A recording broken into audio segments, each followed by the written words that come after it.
დილით რო გაიღვიძებ და პირველი ტელეფონს რო იღებ ხელში და ძილის წინ ბოლო რასაც აკეთებ არის ტელეფონის სკროლვა.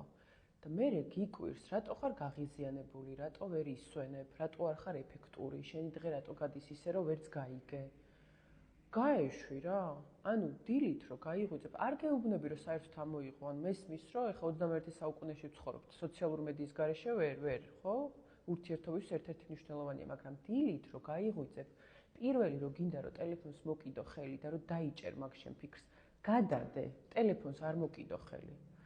მაგის მაგივრად დაფიქრდი რა, რაღაცა დადებითით დაიწყე და ყველაზე კარგი არის მადლიერებით დაიწყო დილა. და დღეც მაგით დაასრულე.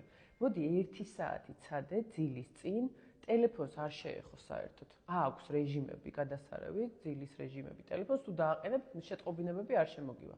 გადარჩება სამყარო შენ გარეშე თუ არ შეხედავ. მეორე დღით უპასუხებ. და დააკვირდი რა შეიცვლება შენს ცხოვრებაში. 1 კვირა გატესტე. აი 1 კვირის მერე ვილაპარაკოთ. პირდები?